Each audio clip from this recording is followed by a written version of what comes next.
एक ऊंची पहाड़ी पर एक गुरु का आश्रम था, लेकिन उसका कोई शिष्य नहीं था।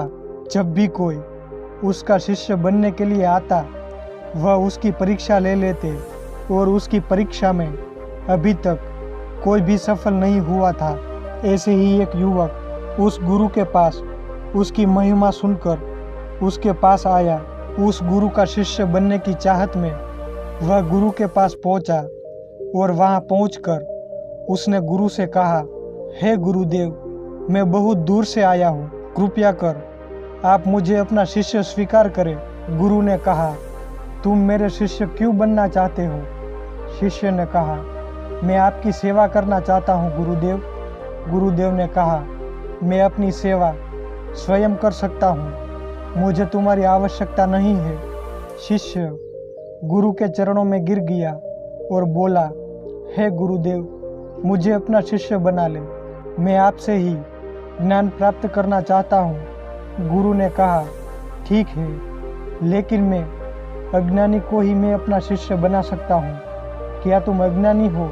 शिष्य ने थोड़ा सोचा और बोला, जी गुरुदेव, मैं पूर्ण अज्ञानी हूँ। गुरु के चेहरे पर एक मंद मुस्कान आ गई और वह बोले, क्या किसी अज्ञानी को यह पता हो सकता है कि वह अज्ञानी है, और जिसे पता हो कि वह अज्ञानी है, क्या वह वास्तव में अज्ञानी हो सकता है? क्योंकि यहाँ तो सभी अपना अपना ज्ञान बखोरते रहते हैं। शिष्य चुप रहा, उसने कुछ नहीं कहा। गुरु ने कहा, ठीक है, अगर तुम मेरी परीक्षा में उत्तीर्ण रहे तो मैं तुम्हें अपना शिष्य अवश्य बना लूँगा।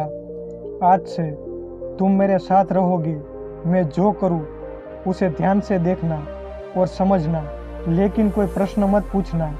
अगर तुमने प्रश्न पूछा तो तुम्हें यहाँ से जाना होगा, तुम्हें मुझ पर पूर्ण विश्वास करना होगा।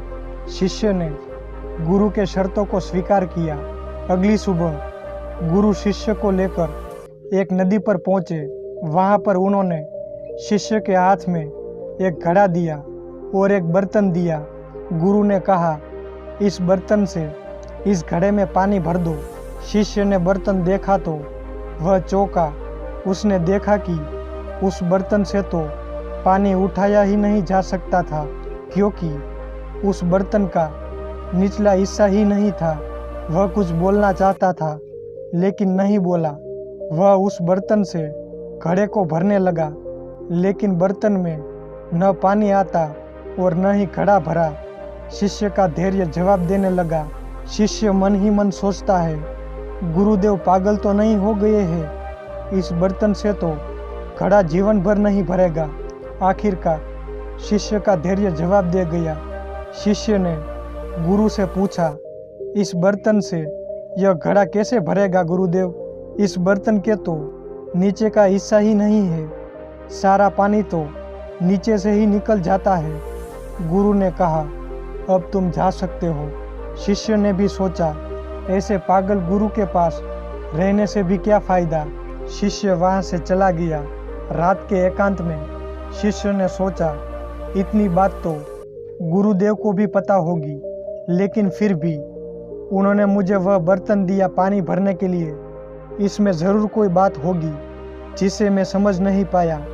वह शिष्य फिर अगली सुबह गुरु के पास पहुंचा और बोला, गुरुदेव, मुझे माफ़ कर दे। गुरु ने कहा, मैंने तुम्हें पहले ज्ञान दिया और वह तुम नहीं ले पाए, क्योंकि तुम पहले से ही अपना ज्ञान लिए घूम रहे हो। जिस प्रकार बिना बर्तन के निचले हिस्से से घड़े में पानी नहीं भरा जा सकता, उसी प्रकार हमारे शरीर की इंद्रियां वह भी इसी बर्तन की तरह है, जिससे हम मन रूपी घड़े को भरने का प्रयास करते हैं, लेकिन मन कभी भरता नहीं है। इसीलिए मनुष्य कभी संतुष्ट नहीं हो पाता। शिष्य ने गुरु से माफ़ी मांगी और कहा, गुरुदेव, मुझे अपना शिष्य स्वीकार करें।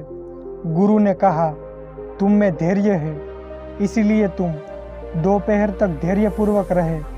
तुम में समझ है, इसीलिए तुम वापस आ सके। यहाँ से जो गया वह कभी वापस नहीं आया।